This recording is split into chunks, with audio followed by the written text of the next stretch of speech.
Hello and welcome to today's webinar. This is one another webinar from our series Beyond the Stage, Inside WYSIWYG, What's New and What's Next.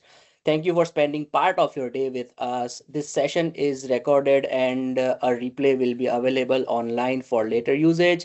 Please feel free to drop your questions in the chat and even in the Q&A section, and we will try to answer as many as we can at the end of the webinar. Introducing Cast a bit. At Cast, we have been innovating in real-time tracking and production design for more than 30 years. Our mission is simple: empower creative professionals like you guys with technology which removes friction and so that your ideas can shine. Today, our products are used worldwide, from everything from theaters to TV studios and to theme parks and museums. So, what we basically do, so this graphic captures our two core products, that's WYSIWYG and Blacktracks. WYSIWYG is an acronym for What You See is What You Get, and it's a complete suite for lighting design and pre-visualization. It integrates computer-aided designs, plotting, data management, realistic visualization, and even virtual show control. And when it comes to Blacktracks, our real-time tracking system, it delivers precise positioning data that triggers lighting, media, audio system, and now, since 2024, PTZ cameras as well. Today's webinar focuses on WYSIWYG, but these two technologies together enable the most immersive experience for your audience. Now, diving a bit deep into our timeline, Cast has been in business for more than 31 years, will turn 32 this year, providing innovative solutions to the entertainment industry. Cast was established in 1994, sorry, and WYSIWYG came out in 1995 to solve the weakness of paper plotting being used for lighting productions. Cut to 2010, we built Blacktracks, and it was built to solve a critical need. How do a person accurately and reliably follow talent on stage with lighting? Follow spotting was one solution, but it came with problems. Blacktracks basically solved those problems. After lighting, Blacktracks evolved to handle many more used besides lighting. That's media, audio, and PTZ cameras is the latest. 2024, the most recent product we have is Converge, which allows basically Blacktracks to control pan, tilt, and zoom cameras. So today's webinar is Beyond the Stage reflects how WYSIWYG has evolved from a drafting program into an entire production ecosystem. Today, we'll explore what's new in WYSIWYG 2025 and give you a sneak peek at what's next. Now, it's a pleasure for me to introduce our speaker today. That's Nicholas Lau. I have worked with him closely for the past 5 to 6 months as a product manager here at Cast. Nicholas brings a rare blend of technical expertise and strategic vision to his role as a product manager at Cast. His experience ranges from intimate theatrical venues to global stadium tours, informing a user centric perspective on product development. A seasoned public speaker and educator, Nicholas has led engaging training sessions across Asia, Europe, and North America. He is passionate about modernizing the tools that help creators worldwide deliver interactive experiences, making immersive storytelling more accessible for everyone. So, Nicholas, want to say hi here? Hi, everyone. Welcome to the webinar. And yes, looking forward to it. Yes. So moving forward to our today's product is WYSIWYG. So what is WYSIWYG? WYSIWYG is as I already said, is an acronym for What You See is What You Get, and it's an all-in-one lighting design software with fully integrated CAD plots, visualization, and virtual control of your show. So right from the scratch, you can design your show until the day of production starts beforehand. This is not just a solution for anyone, it's for everyone. One of our guiding principle has always been inclusivity. Whether you are a drafter, whether you are a creative person, whether you are a power user, WYSIWYG has a solution for each of you. So for drafters appreciate WYSIWYG because its 3D CAD engine links directly to a reporting database, helping them produce precise plots and automatically track technical data. Creatives love being able to design in 3D, visualize looks, and create scenic images even before the production begins. And the power users of WYSIWYG benefits from connectivity. WYSIWYG performs as a visualizer that links to lighting consoles via ArtNet or SACN, and even interfaces with media servers and motion controllers. In short, whether you are a drafting, programming, or performing, there is a workflow tailored to you. Now, we'll close this introductory section with some inspiration. On the screen, you see a collage of recent projects designed with WYSIWYG. Everything from television talent shows to large scale brand events and student productions. These examples highlight the versatility of the software and the creativity of our users. The common thread here is that WYSIWYG allowed each team to experiment, collaborate, and deliver a stunning final product on stage. Lastly, here are two examples of real and real. Top two images of the slideshow are the renders using WYSIWYG, and bottom two images shows the real show. Now, without further boring all of you guys, I will hand it over to Nicholas to dive into what's new and what's next in WYSIWYG. Over to you, Nick. We will start with WYSIWYG 2025, what we have already included until now. Yeah, thanks, Shyam. Yeah, just wanted to say hi to everyone, and if you have any question at all throughout the webinar, please feel free to use the Q&A section to put in your questions. I'll be happy to answer any questions that you may have. And as Shyam well put, let's start with 2025. Unfortunately, last year we didn't get a chance to do a webinar, so we want to kind of show you what we've done in the past year and how that sets up a milestone for us to build upon and what's coming in 2026 as well. So one of the big things that we were able to achieve last year was cloud licensing option for WYSIWYG. So one of the big thing is you no longer have to worry about losing your physical dongle when running WYSIWYG. You can now run completely off of a cloud license, and you can even purchase WYSIWYG on a monthly basis, needed for a project or anything specific like that. But what it also enables us to do is provide remote updates. So we're deploying system and software updates via the cloud, as well as you're now getting more frequent updates. So for all of our existing WYSIWYG users, you'll notice that last year we had 5 different incremental updates over the year, and we're slowly working towards a monthly update schedule as well. So we're constantly listening to your feedback as well as monitoring tech support. So you're getting the feature bug fixes as well as fixture library updates way more frequently from us now. And a matter of fact, next week, there will be an update push to your devices as well with a new and nice updated list of fixtures available. So these updates are going to keep coming and deployed via the cloud. Now, in 2025, we also released a couple very exciting features like particle effects and real people, etc. So now I want to take the opportunity to give you a live demo of some of these new features and then dive into what's new in 2026 as well. So let me go ahead and share my screen here. So the first thing that I wanted us to take a look at is some of the new particle effects that we have added into WYSIWYG in 2025.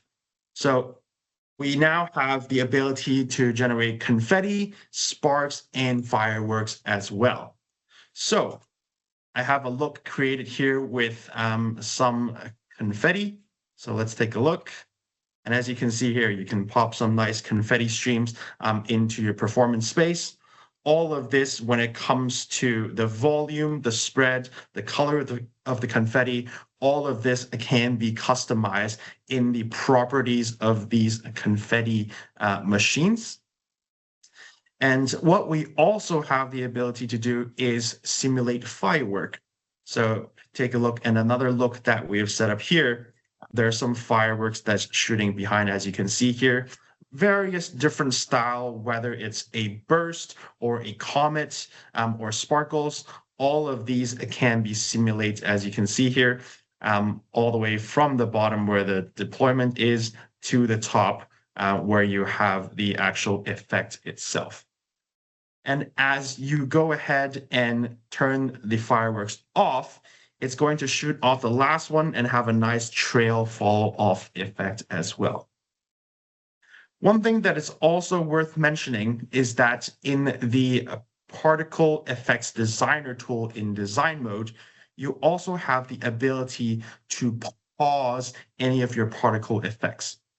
So if we were to bring the confettis up again, you can simply select the pause option.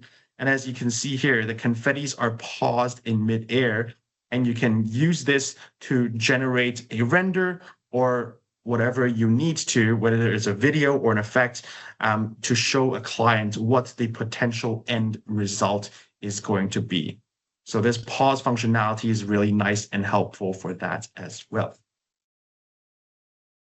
Now, another thing that we have added in 2025 is the ability to modify color controls in shaded view.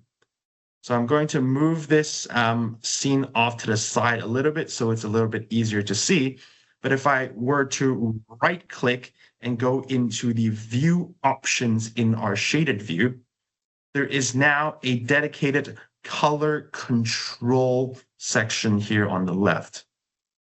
So here we have a few different options. You can change the tone mapping that we use in the shaded view.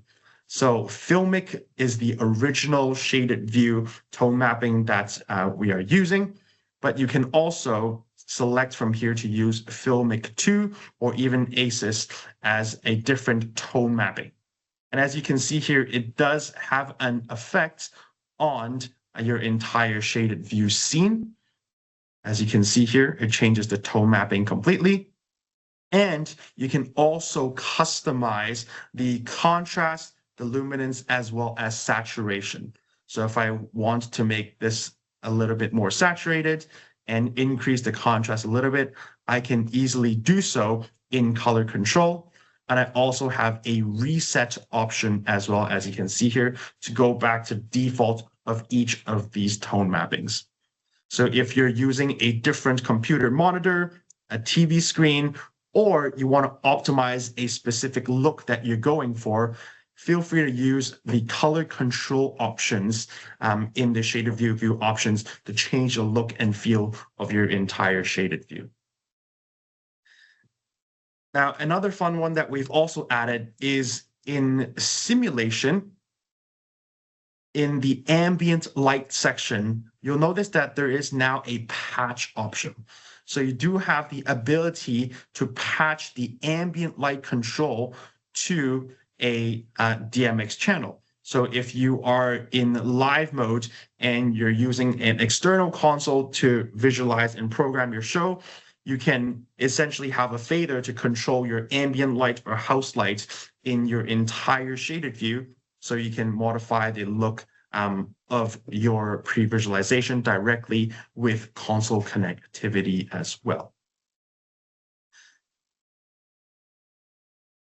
Another thing that we have added is the real peoples, as you can see here in our shaded view. So gone are the mannequins. Well, they're not gone. They're still available if you choose to use them. But we have added a library of real people in shaded view, so you can insert them into your drawings directly from the library browser. Now, there is a large selection of them. If we go into CAD mode and in your library browser, this is where you'll find your people and mannequins. And in Generation 3 2025, this is where you'll find all of the different new updated real people that you can use. Not only are they more realistic, but the most important thing is that all of these people, as you can see here, are optimized for performance. So there's not a huge amount of geometries involved to make them look as realistic as possible, but they are actually a normal mapping onto this surface that is significantly better for shaded view performance. But you're not losing any of the customization either. So if you go into the properties and the appearance section, you can still customize the eyes, the guitar, the hair, every single element of these real people that we have added into WYSIWYG as well. So a very, very powerful option for working with other than mannequins, real people within WYSIWYG. Another functionality that we have added last year was in data mode. There is now a dedicated guest management section. So this is perfect for anyone that's doing any kind of event planning with WYSIWYG. So here in event management, you can assign specific guests to specific seats to create your seating charts and make sure that, this person in this seat gets their vegan, vegetarian specific meal preference and all have it represented in your drawing. So this is a very, very welcomed functionality that is added to WYSIWYG for the event planning world as well. And the last but not least, big worth mentioning feature that was added in 2025 is cables. So if I bring your attention to the standard Windows menu toolbar, there is now a dedicated cables menu available. So this is where you can manage and insert all of your cables for pre-planning and paperwork purposes. I do want to say that there is a very well-written feature guide for the cables functionality. I highly recommend you to take a look at it. It will tell you every single thing you need to know about the cables functionality. But while we're here, I'm going to do a very quick demo of how the cable tool can be used. So in the cables menu, you'll see that you have the option to draw a single cable, a multi-cable, as well as a cable bundle. So the difference being a single cable is a singular purpose cable. So a true one cable, a DMX cable. A multi-cable is essentially a multi-capable cable, which, for example, like a SOCAPEX cable would be a multi-cable. And then a bundle is essentially a loop. So I can bundle multiple single or multiple cables together and run it into a loom and run it to wherever I need to. So that's the three differentiation there. But all of your cables are managed via profiles. So for example, I have created a true run profile for a single cable, as well as a SOCAPEX profile for a multi-cable. In the feature guide, you will also be linked to a sample file with various cable types already as well, so feel free to use that. As an example, in our drawing here, I have created a power world or a dimmer beach area here to the side of the stage and drawn a cable bridge within. What I've also done is inserted points, so you can draw points in your WYSIWYG drawing. And I have also enabled my point snap tool. So what this allows me to do is when I draw or insert a cable, it's going to allow me to point snap to each of these points to draw out the specific cable path that I would like this cable to take. Navigating to my cables menu, I'm going to go to draw a cable bundle. And it's going to point snap from the power world to the first point of the truss to the other endpoint of the truss. And I've also added a point onto this front of house position as well. Once I've completed my cable path, I'm going to right click to finish my bundle. As soon as I do that, it's going to ask me to insert or add what cable profiles I would like to see within this cable bundle. So for example, I can have 3 different sockets running in this cable bundle or loom at the same time. So I can add 1 socket and we'll do a second one, and we can do a third one as well. So now this cable bundle or loom has 3 sockets within, so I can run, let's say, 3 different sockets onto a specific position. I'll click apply and OK. And now I have successfully drawn a cable bundle.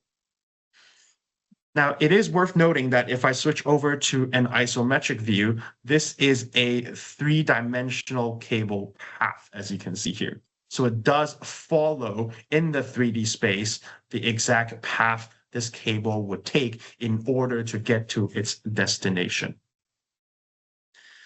So now that I have a cable bundle onto this position, what I can do is, for example, for my sockets, I'm going to need a socket breakout, and then, for example, either power con or true one to each of these fixtures.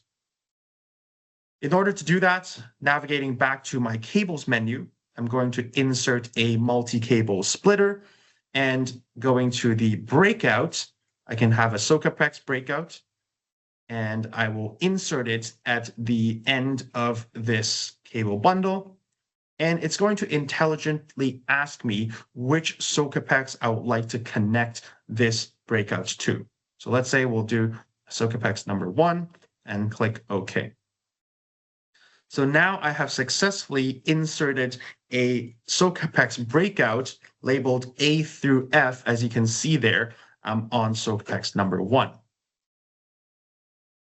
What we can do now is, if we go back to the cables menu, draw a single cable. I can, let's say, draw a true 1 cable to go from connector F and to the first fixture. So that's how I can connect a cable bundle or a socket to a breakout and then onto the fixture on its own. There is also a dedicated daisy chain fixture option in the cable menu as well. If you have previously used any of our quick tools functionality, it will look very, very similar. So if I select daisy chain fixture, I can select to daisy chain power only, data only, or power and data together. Select OK, and I'm going to run power only for now. I will select the first fixture that I would like to start the daisy chain, and then subsequently click the next and following fixture. Once I'm finished with my daisy chain action, I can right click to finish. And now I have successfully drawn my cable path from the dimmer beach all the way to my first truss position and daisy chaining multiple fixtures together. So the reason why I say that this is a good practice for paperwork and planning is because everything that it inserts in CAD mode is available in data as well. So if I go to data and select my spreadsheet, there is a dedicated cables spreadsheet that allows me to manage my cable that I've inserted in CAD. So as you can see here, there's 3 socket and 3 true 1 cables, as well as a socket breakout in my data, because these are the items that I've inserted. And if I slide over here as well, you can see that there are these additional options. So there is the measured length, which is the measurement of the actual path that the cable has taken. But there's also tolerance, and rounding involved. So in CAD, where we have the cable menu, you can go to cable option to manage your tolerance and rounding. So what these things are is that tolerance is to essentially insert additional padding or tolerance to your drawing. So if you typically like to have a little additional swag coming off the truss onto the ground to give you a little bit more room, you can add tolerance to your cables.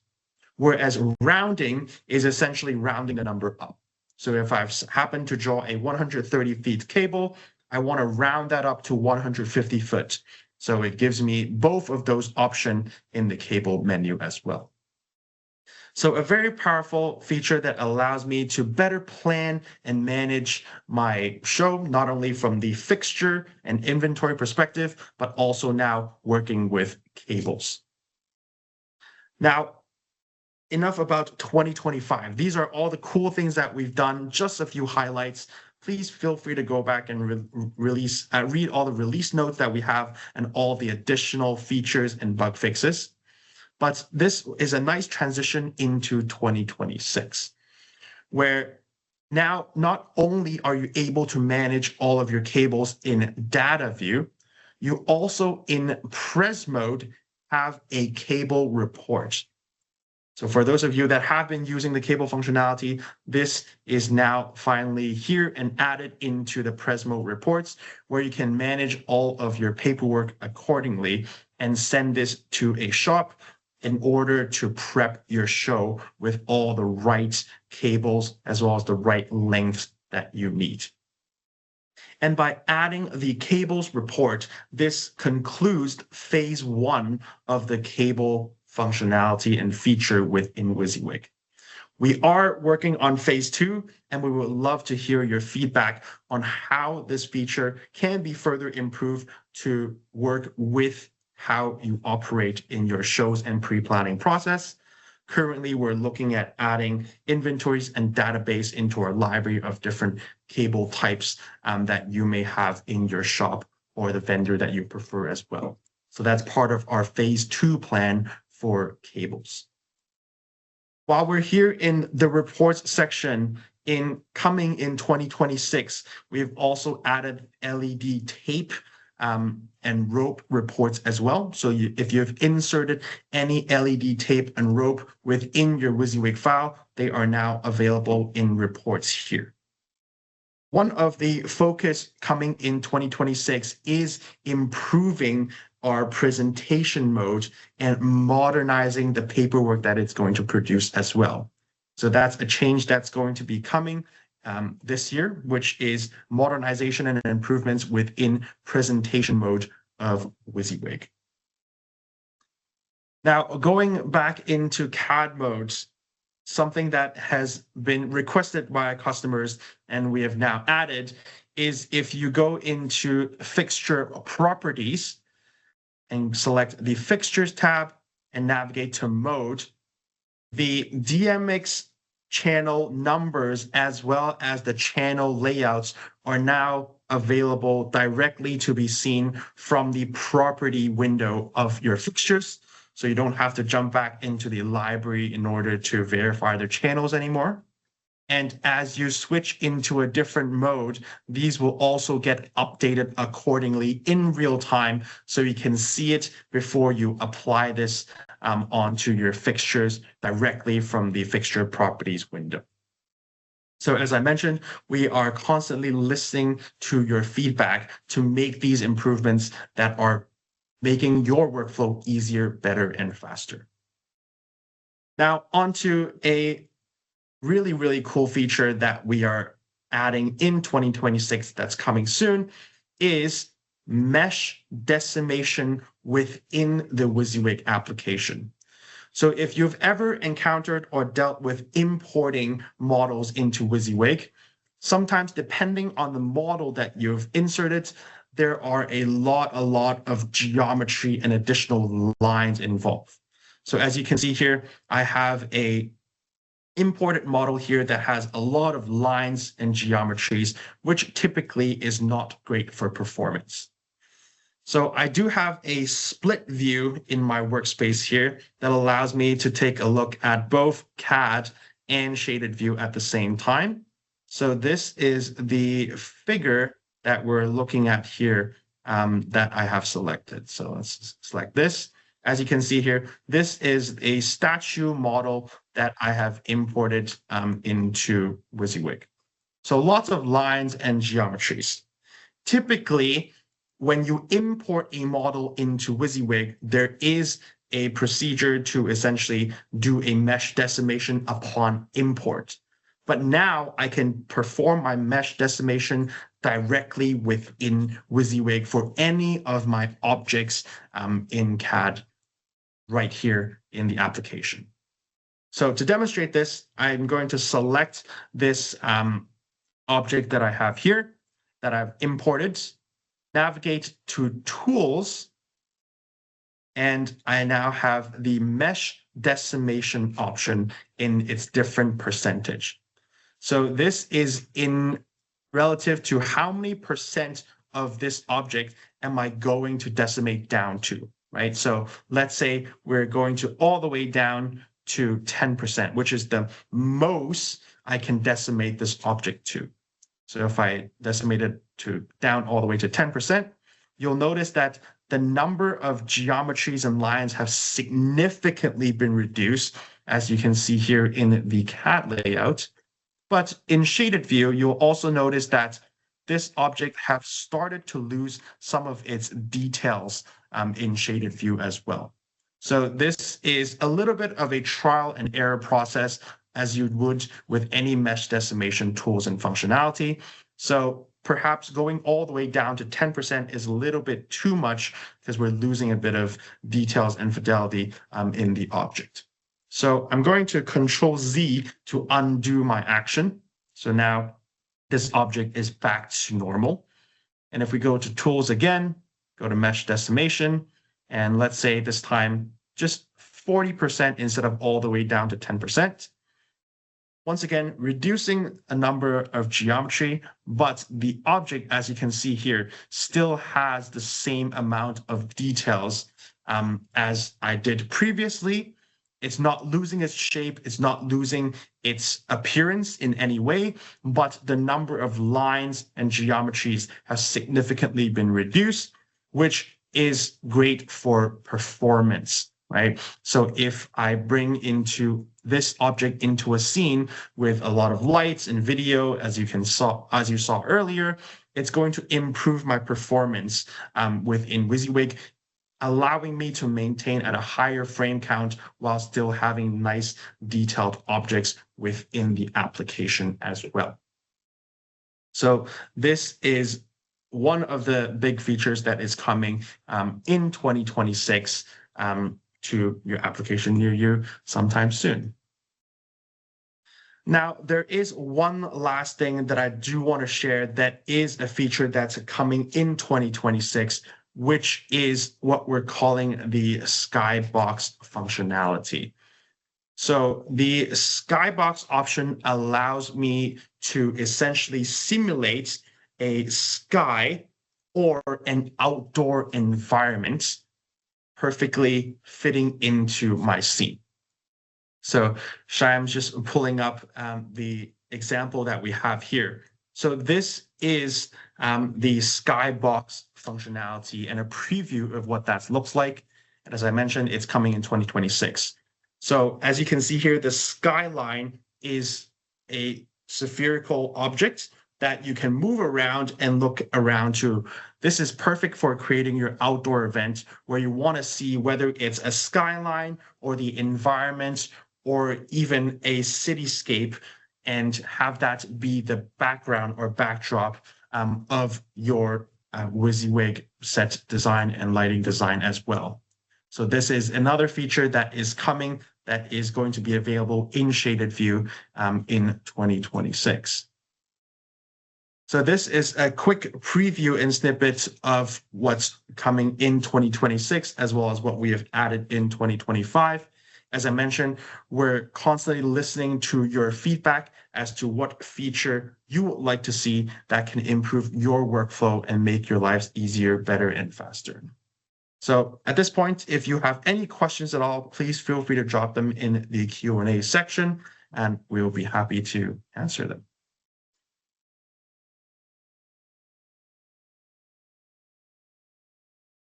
Just taking a look at a couple of notes here. So Sean mentioned that a wish list item would be to make the light emission adjustable on the confetti.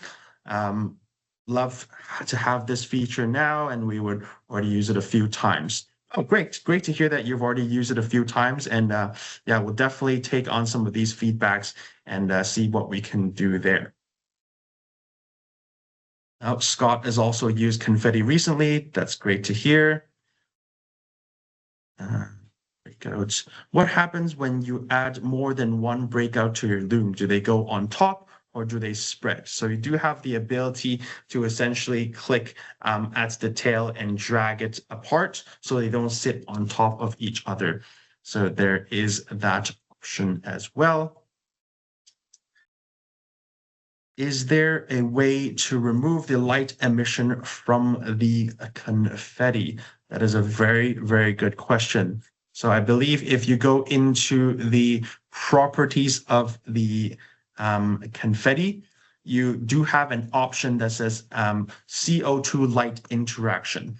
So if you disable the light interaction, that should achieve the look that you are asking about. And awesome. And then cable links are predefined.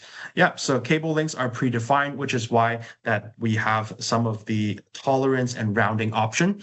So let's say I draw a 130-foot cable, it's automatically going to round it up to a 150-foot cable.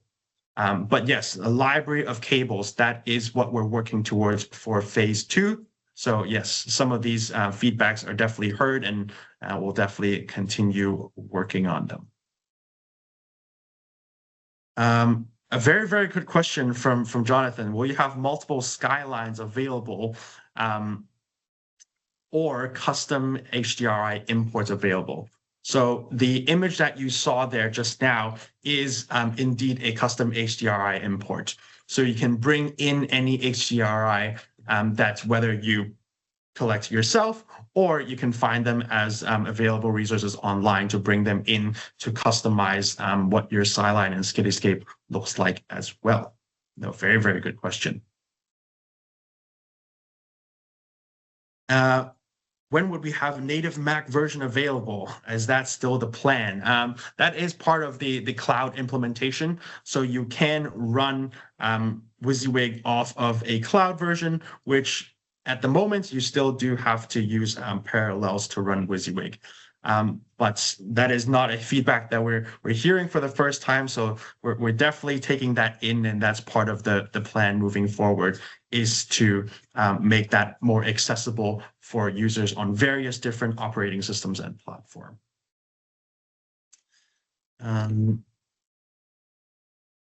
Getting a lot of good feedback here with the library of manufacturers with staging and decking. So actually having additional library items in those regard departments as well. So no, these are all very good feedbacks. And will there be a maximum resolution for HDRI imports? At the moment, I believe the image that I use, I know for sure is 4K that you saw in there. I have to check with the team to see if there's the maximum, but I believe, to my understanding, 8K is supported. But that's something I'll have to confirm with the team and get back to you with, Jimmy. Awesome. Yeah, there's lots of good feedback and good questions from all of you guys. I can't answer them all in person. I know I'm just slowly going through the chat right now, but Shyam and I will definitely have a follow-up with all of you guys and your emails and your questions documented, and we'll send you a follow-up email to check in with you as well. Let's see, there's another actual Q&A section as well, not just the chat. Okay. With the fireworks portion, is the ability to change the height and size of break changeable? Also a pyro shooter. Oh, very cool.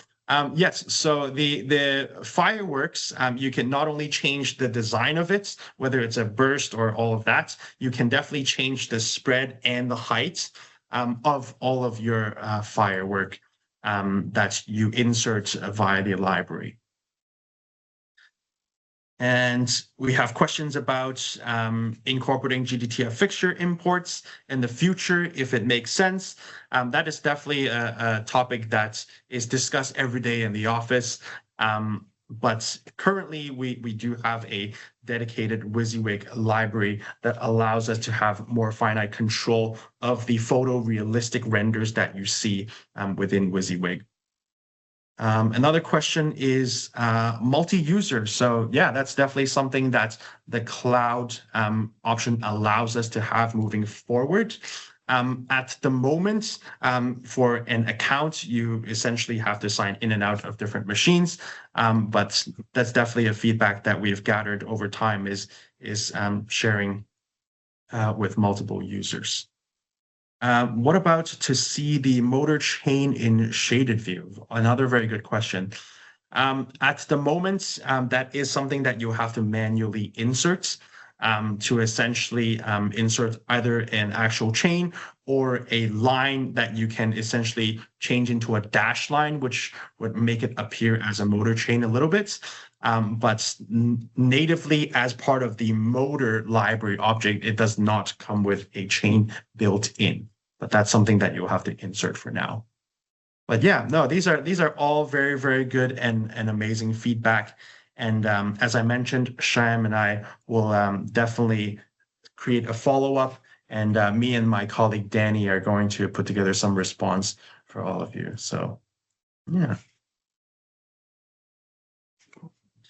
So I also want to take this opportunity to say that we will be at ISE next week. So if any of you are in Spain, Barcelona, or attending ISE, please feel free to come visit us at booth 8C820. So booth 8C820, we will be at ISE with live demos of everything that I've just talked about and more for WYSIWYG, as well as the Black Tracks demo in person as well. So if you want to see any of those things in person, feel free to come check us out at ISE.